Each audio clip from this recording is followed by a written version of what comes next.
So, all right. So we are. I just love the Meadowlark Manor Studios. We are high atop Meadowlark Manor In the basement. in the basement, also known as from the lowest point at the lofty perch. In the basement of the Ivory Tower. Dude, that's great. The lowest point of the lofty perch. There's something interesting. Yeah, there's something to be said for that.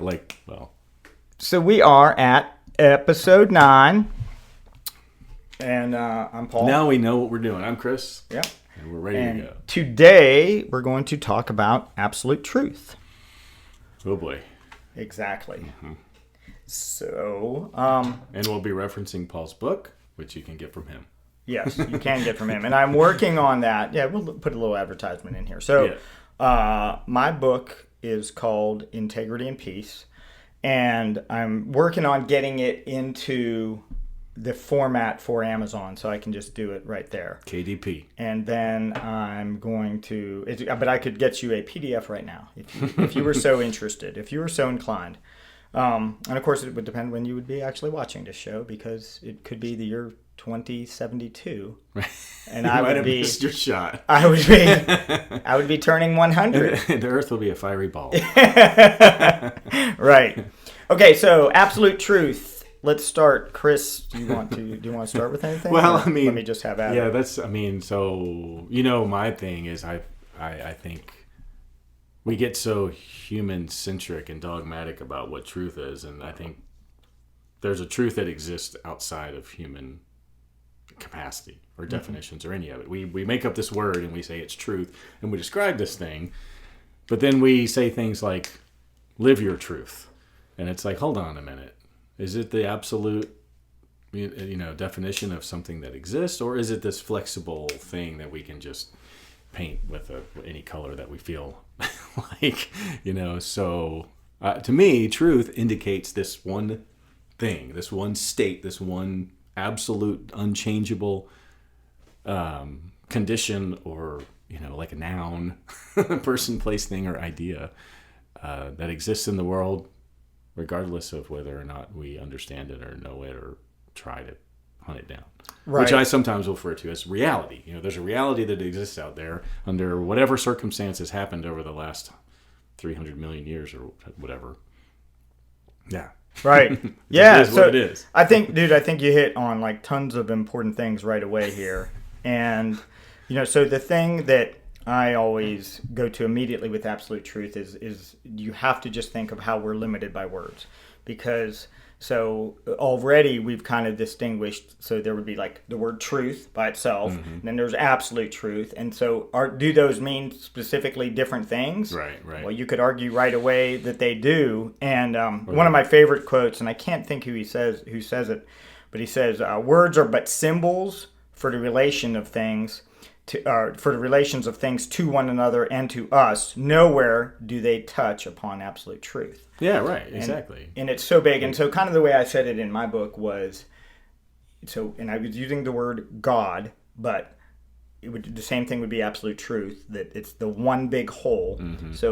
God is bigger than we think, and it's bigger than we can think. It's just beyond our capacity to do that. Exactly. And I just think that's okay. And I think when we talk about truth, we get a lot of people who just can't accept that.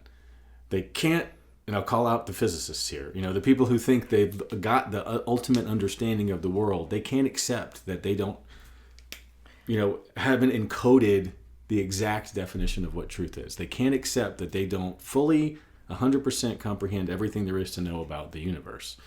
And I don't get that. I think being able to sort of let go and just accept the fact that we have a certain capacity and our brains are amazing. We can do a lot of cool stuff, but we can't know. We can't know everything. Yeah, and it's cool in there because you hit on the word like turning it from absolute to ultimate. Like said, if the physicist believes they have the ultimate truth, right? So now they have claimed absolute truth, they've claimed ultimate truth or whatever. Yeah, right. And then that has led us to conflicts. Yeah, right. And that's who's right. Yeah. And then so of course probably the biggest thing we're going to see is politically or religious. Yeah, sure. Conflicts. Disagreements about what that is. And why even fight about it? Right. You know? And I get it, because there can't be a billion definitions of these things. But that's when I just think we need different words. Why do we use the word truth to describe things like God is true? No,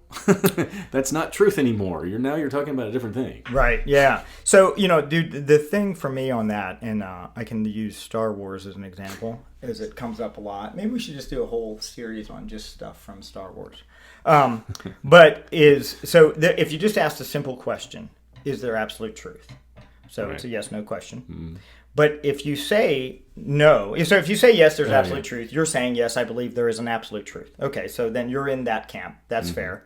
But if you say no, there is no absolute truth, well, that's an absolute. So you're essentially saying yes, there is absolute truth. Yeah, and it's a classic example of things we shouldn't be talking about them. There is no end. There is no answer. There is no whatever it is we need to insert in this space of like lulling, right? It's like we get restless about something because we don't understand it, and we have to do something about that. Right. And one of the things we try to do about that is know it.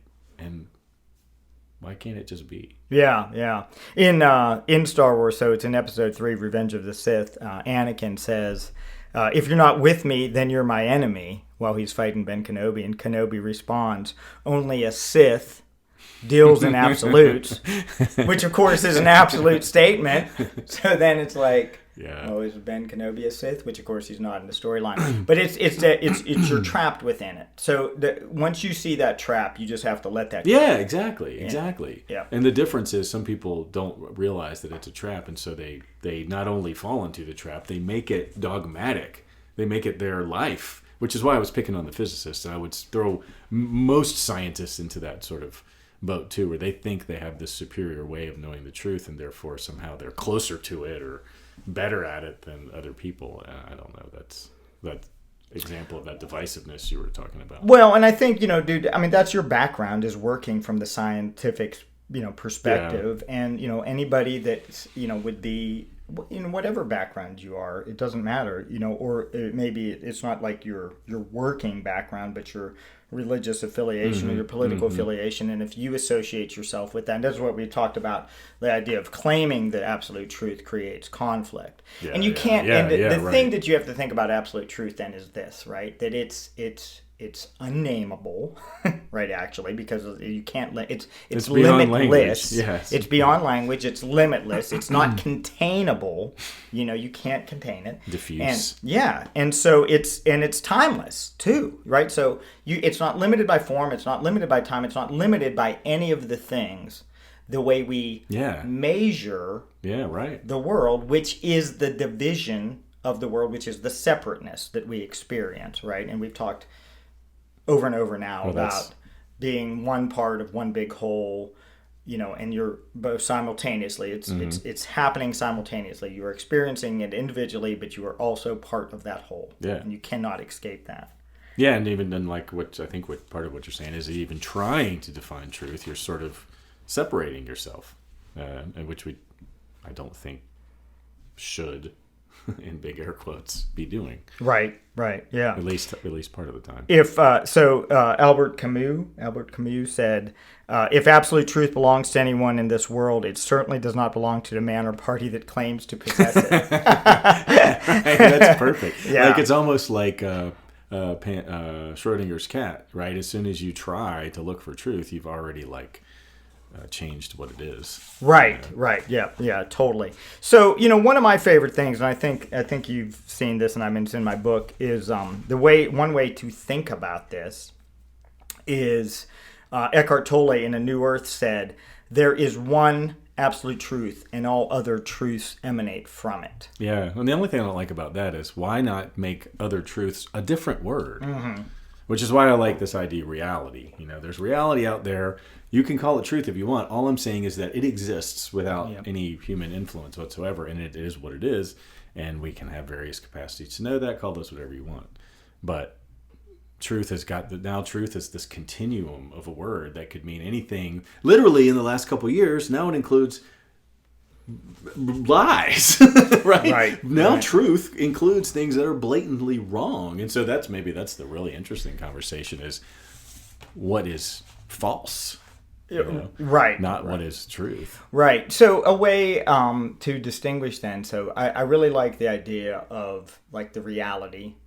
So there's a reality that we all exist in. That's the one big whole. And if somebody calls that one big hole. God or the universe, that's the same thing. It's funny. I saw Right on. one of my friends this week was posting they were getting a chance to a life change, a new job, and exciting. And they were commenting how, this, I'm so excited for what the universe has in store for me.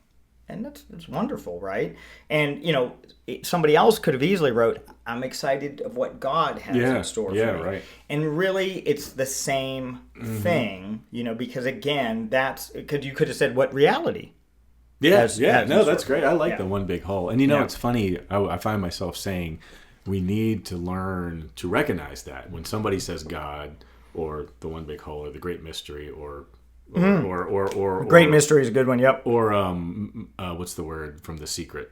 Where you manifesting, okay. That you're talking about the same thing. Like if we could learn to just go, because I'm reading a book right now and it's almost preachy because the references come in about every third page to something from the Bible and some God, and I find myself rolling my eyes and like skipping ahead and like I actually last night I put the book down and I said I think it's too much. But if I could figure out how to instead see terms that mean more like truth, reality, whatever, maybe it would be easier for me to read. So I can't even do it myself. Yeah. Well, I think it's really tough. And I mean, this is going into the idea of what I call release the message. And let me just say this. Right. So and before we really even necessarily talk about that, is one of the things, so I had an experience of that where I was reading a book that it was a Christian-based book, and I can't say where he would be on the spectrum of from authentic to fanatical, so to speak. Certainly not like a KKK member, and certainly doing tons of good things. And his book was loaded with scripture passages, which is usually not my exact cup of tea. But every time I read it, or as I was reading it, I would make sure that whatever word he said, God, I thought of the one big whole, I thought of the absolute, I thought of the whole, whatever. And I like learned to listen to it differently, right? And then the takeaway from the book was that, man, I agree with almost every single thing this guy has to say. And of course, that's pretty interesting from the perspective. Normally, that's not my cup of tea. But you could see through. But I agree. You could see through the. Now that particular book, he got me when this is where it lost it. But literally, this was about the only thing in the book, because this is the only thing that stands out. There was one thing he said that like lost me on it, but that doesn't take away the rightness of those other the rest things. of it. Right. And his thing was, when you have a friend that is going to hell. And I was like, I can't relate to that one. How do you know that, And of course, for my money, I'll just throw it out there. There is no literal hell. Not that we can't create hell here pretty well ourselves. Well, no, it's funny. But to me, religion has shot itself in the foot, because now when I do read books like that and I end up putting them away, it's because of the implied dogma that I've seen in the past that I'm inserting here that may or may not exist, because it's just been so rampant. So that's their fault. They've separated themselves from me as a potential reader by So part of this is is not going around preaching about God, but maybe trying to use more universally appealing terms to invite people in. But that's another another issue. So it's on both sides of the stimulus and the response, the reader and the writer. I like that because so universally acceptable. Well, like the great words. big hole. How is that offensive? It doesn't trigger any past either experience. direction. Well, I think it's tough. I think it's tough to do that, and certainly, my goal then would be to help what seems like two sides to see it both directions, right? And so, first of all, let's get this out there too, right? In order for really any two opposites are really part of the same thing, I mean, you cannot Well, have... it's the yin yang Yeah, thing. I mean, right. yes, they coexist. They can't exist without each other. Winning and losing wouldn't exist without the. Right. So I never understand why people get so either really upset about losing or really, really excited about winning. It's like those. The reaction is too oppositional. Like they should be more similar. Yeah, well, it's funny how we get that, like, because that comes down to the attachment level there Yeah. too, and and of course, so for me, like, I definitely see it like as a football fan, and I take it way too personally, and so my level of attachment there, Yeah, it becomes a different thing. yeah, based it's on- too high. But what I wonder about with that, and not to go down this too far, but what I wonder about that is like the aspect of competition of sports, which tends to manifest itself in sports, and then we've pushed it into other things, like consumerism. It's or the economic system is competition, and we got to beat the other guy, and sell more than the other guy or whatever. We Yeah. pushed into that, a but I weird thing. wonder if sport really started as the expression of competition in a healthy manner. Oh, I think so. Absolutely. And then Yeah. of course we've ruined it because that's what we did. Well, ruin. Well, and competition is another one of those things like the yin yang that it coexists simultaneously with cooperation in nature, Right. and we flip depending on our external circumstances, and so it's not competition for sport or even over money is a little bit of a bastardized, version of Right. of a natural. Well, and process. it's interesting. So with that, like in that, like you said, that it's part of that whole. And Yeah, there's right. like it's an example of a when you're in a sports situation, and certainly I wouldn't want booing at a high school game, say, okay, but at a professional level, Mm-hmm. right? If like or even a college level, it's fair to if you boo the team as a whole, as the opposing team, that's just the expression of this is my side, that's your Yeah, side, right, it's and it's identity. healthy. Now you don't boo when the player gets hurt, right? Or cheer when the player gets hurt, then right? I mean that's unhealthy. Yeah. You've lost your way, but it's just that's the expression of it. Like here's our team, yeah. Here's our team, boo. Yeah. Like what else do you do? Well, like and this, like- I wonder if this is a good sort of thought experiment. Like what is the truth of winning or losing? Is it true that winning is better than losing, or like is it true, like I say, that they're really two sides of the same coin? It's a fun sort of exercise because I would certainly argue that the truth of winning and losing is that they're two sides of the same coin. They coexist together. They don't exist without one another. Therefore, they ought to be equivalent experiences and not. Now, in any non-equivalence, it has something to do with something that's, created. Maybe Yeah. not true. Right. Maybe that's not a really good. Well, I think though, okay, the interesting thing on that too is so like there was a story I just read in a book where the person had just won. They were telling a story about this person, but the person just won the Olympic medal, and like they were whatever happy for 10 minutes. Yeah, and were right. like, Sure. "Now Well, that's how it works. now I mean, that's how everybody is. Yeah.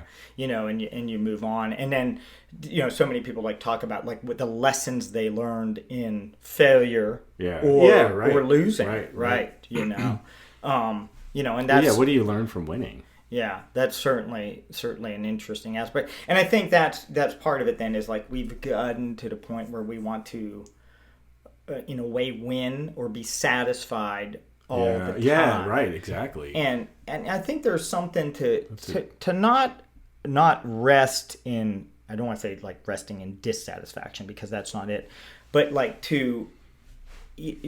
so I always think of the time I was at. Just to experience emotions fully is what I'm trying to say.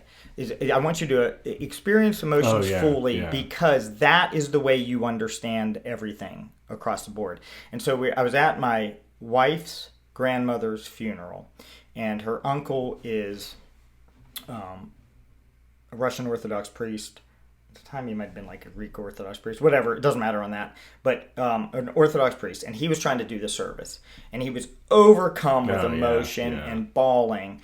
And I just think, it was so beautiful because he was feeling the pain of that, the loss, and it's like this person was an important person in his life, even though it wasn't his grandmother or his mother. Right. Actually, it was. But an it's kind of important like person. the perfect thing to do in that situation. Right, Besides say a bunch of crap and... Yeah, he didn't need to say anything, man. Like, That's it was awesome. like, well, he just said everything he needed to say Yeah, just that's by cool. pure emotion. And I think, like, that's it. Like, you know, I don't want to say resting in your failures, or I mean, it's not like and being satisfied. Well, I think- but it's like, go ahead, like, feel this. Okay, this Yeah. is not what I want to feel. You know, or like, I mean, like, how do I change this now? What do I do better? Yeah. You know? Well, I mean, what I get out of that is this idea that the farther away from the truth we are, the more dangerous it becomes. And so a good example is grieving and winning or losing. So if you think winning is the truth and that's all that matters, then you become sort of semi-obsessed about a really hard to achieve state, and you create more suffering for yourself, right? And if you think that not grieving is the truth of living a happy life or whatever, and you try to attain that state, you're also going to be in a similar state of suffering. And so in those situations, the truth would be more like winning or losing or continuum in this one sort of experience. And I need to learn how to deal with both of them in a good way, enjoy the wins and not suffer too much in the losses. And that's the truth of that matter. In that situation, I'll suffer less. The same thing with sort of death. You know, life and death are part of the same. And so, I don't know, that's that idea that the further away from the truth we are, sometimes maybe intentionally because we're avoiding it or we're afraid of it, might actually make life harder Yeah. to Well, live. And so just by saying, oh, you know, I'm going to lose some, and being okay with that is going to make your life better. And I think, again, it's closer to the truth, but that's just my definition of the truth. Well, I think, dude, that's the one thing you just said there that's really like a key thing maybe that a lot of people need to hear. And that's like like avoiding failure in an effort to avoid failure. Or avoid death, or avoid aging, or avoid broke, or avoid fear, or avoid discomfort, whatever. Right. That then we don't live and we don't learn either. And maybe most importantly, not even so, but obviously you're going to kind of continue on, but you don't learn by avoiding. And it's like, so I think about this. And so one of the things that I see that's a common complaint of an older generation to the younger generation is kids these days don't know how to work. Yeah, right. Okay, well, first of all, maybe we didn't do a good job teaching them how to work.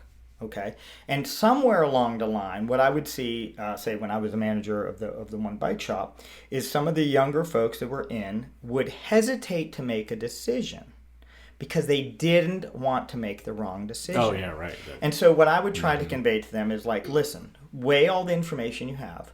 Make the best decision that you think is possible. If it happened to be the wrong decision, we'll talk to you about it, and then don't make that decision again.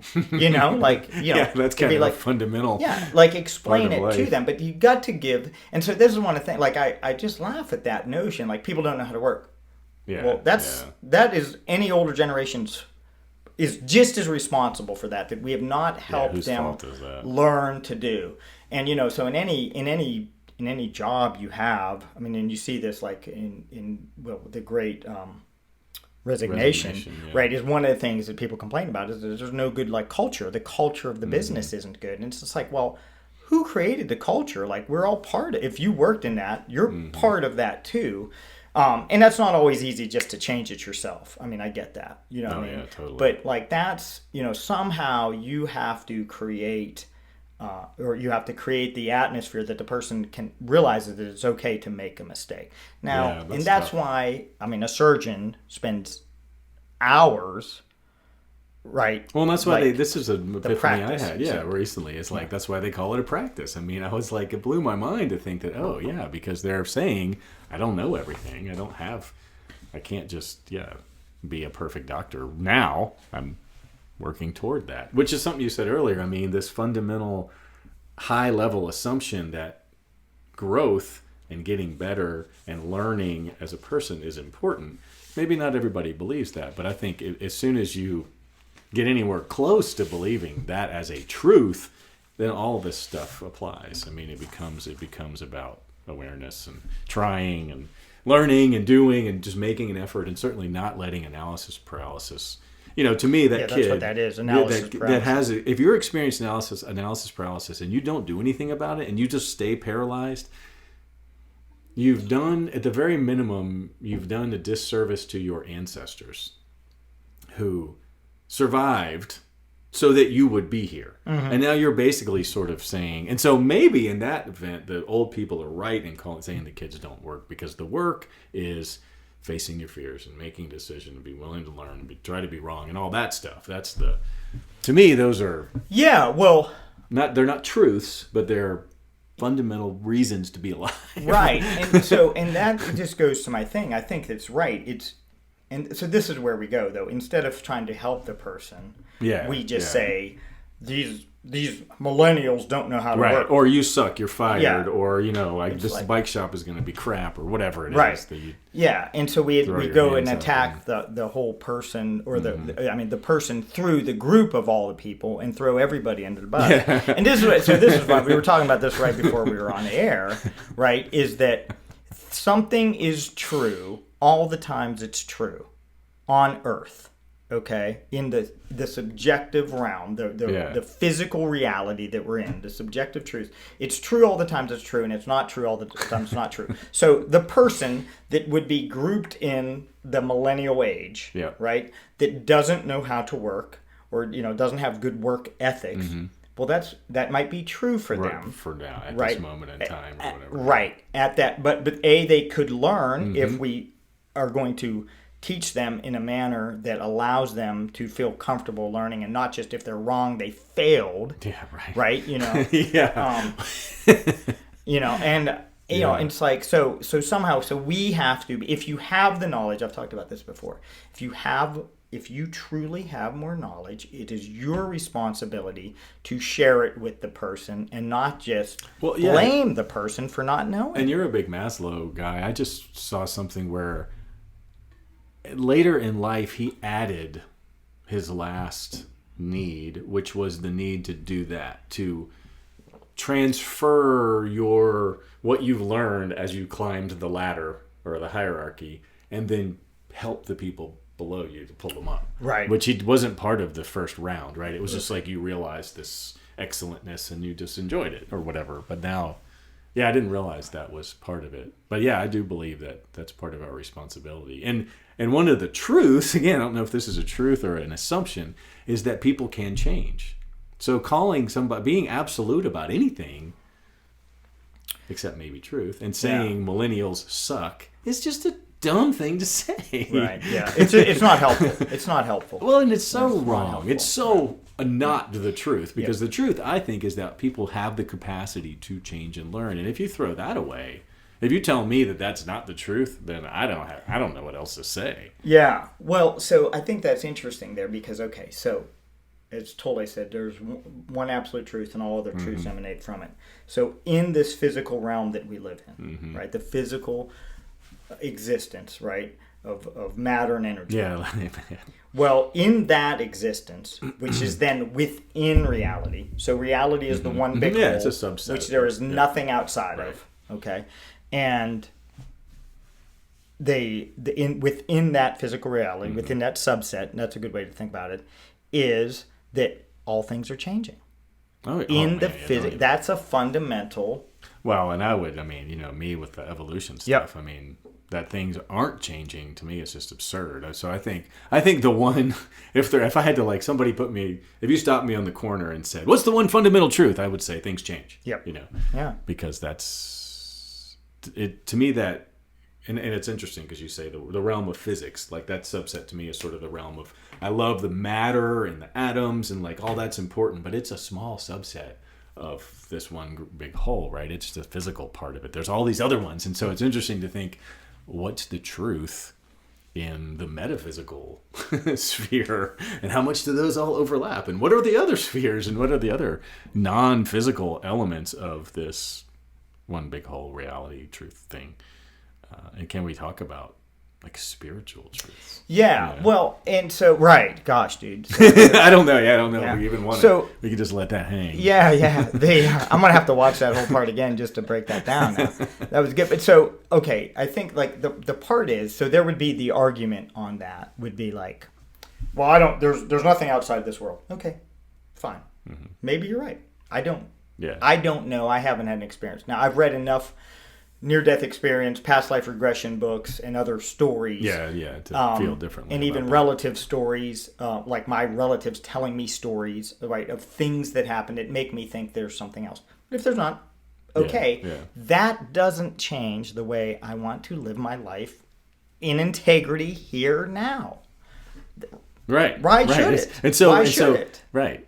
And if it's not, maybe that's a characteristic of what makes it a truth, a subjective truth. If it's not meaningful to you, then it probably doesn't show up as something that matters on your radar, and therefore is not even close to in some subset of truth, or whatever Eckhart Tolle said, a subjective truth. But it's interesting to me, we talked about the error term idea before, so another way to define truth would be, something that has no error term, something that has no exit, something that has no opposition, something that has no ability to be false. Right. You can't argue your way out of it. And pretty much everything we've talked about so far, I can always say, but I could be wrong. Yep. And that's one thing I learned in science, is to always remind people, because I would come across as arrogant when I sound like I know what I'm talking about, is to say, but I could be wrong. But this is what the data show. This is our conclusion from this. There's others, just to always be in that state of, and I wonder if you're in that state of being able to admit that there could be another explanation, then you're not talking about truth. Yeah. And since I always feel like there's an error term associated in whatever I say or read or see, like physics. Atoms exist because we know they exist. No, we could be wrong. We could still be wrong about the Big Bang and all this stuff. God could be sitting on a cloud right now looking down and being like, you guys are silly. Well, and that would be the thing, though, that some would cling to. That is... Yeah, but I mean, they're wrong reality. Too. They're also not dealing in truth because they don't have this. Well, this error term still exists because we can't know it, and if we can't know it, then we don't know it. Right. Yeah, That's no way to talk about it. Yeah. Well, I mean, so, dude, it's funny. I didn't even really think that we'd maybe talk about this today, but that's kind of where you kind of talk about, and you've talked about this too. And then Donald Rumsfeld had the famous statement like in 2002 about there's the known known, the known unknown, and the unknown unknown. Yeah. And which was a legal defense, right, on his part to sort of avoid. Yeah, well, probably. But so let's just go over that, dude.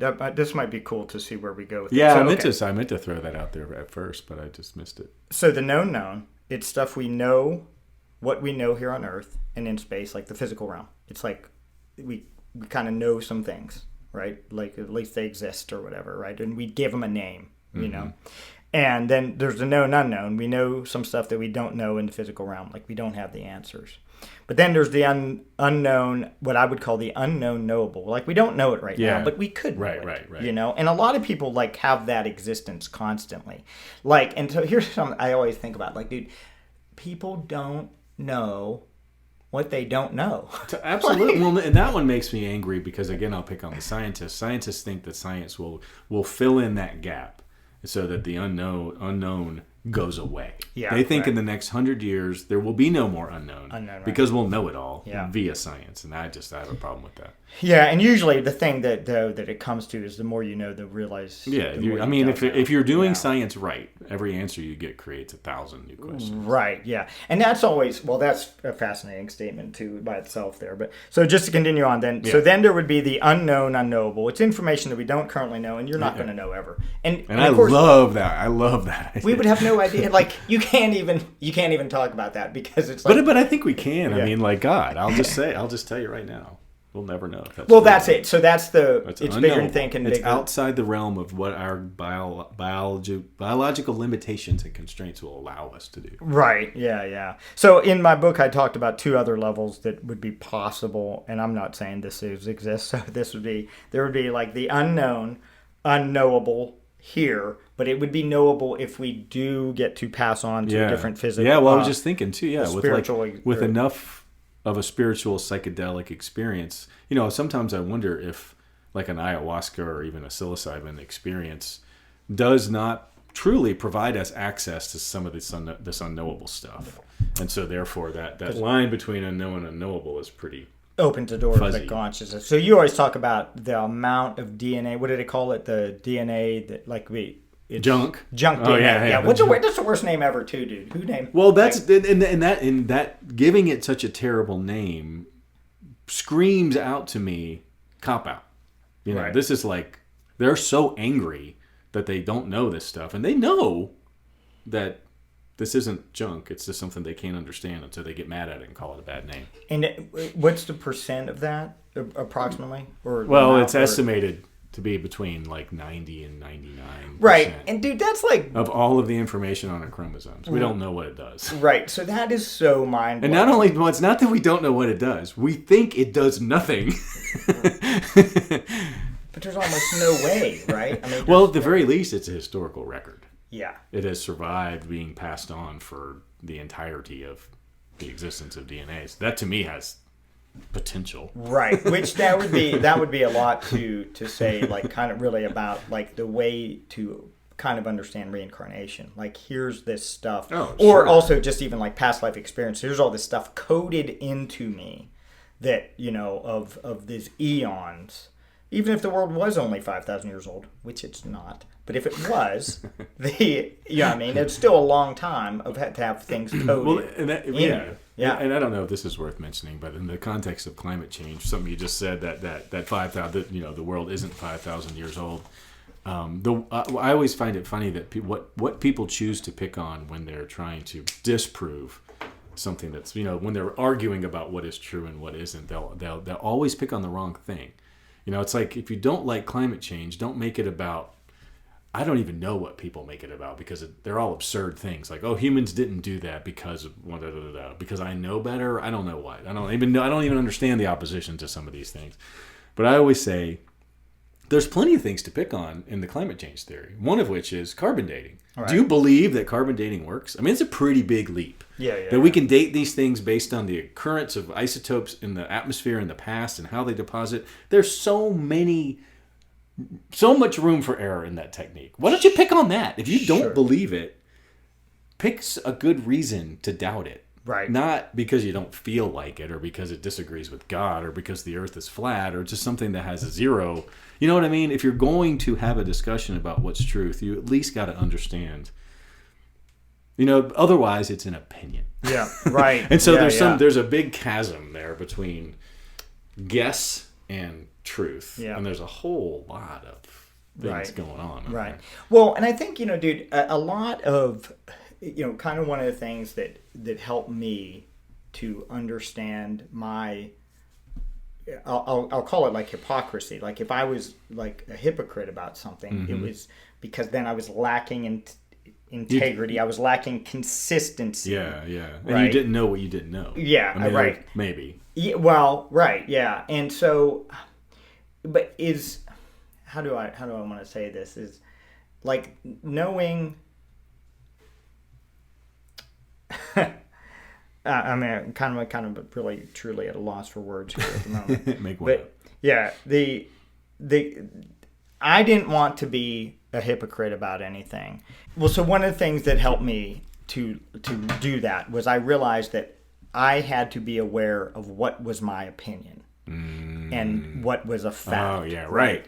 And I started to distinguish. It's always easier to hear it from the other person, right?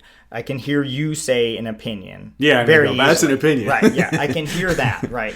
And it can be something as stupid, I don't want to say stupid, that wasn't a nice word, but as simple as, I think, when you trim the hedges, it should be this way, right? It's I like my hedges trimmed this way, or I like my grass cut this way. I like it this high, right? But yeah. That's an opinion. And you got to be careful, though, because the way you say that could...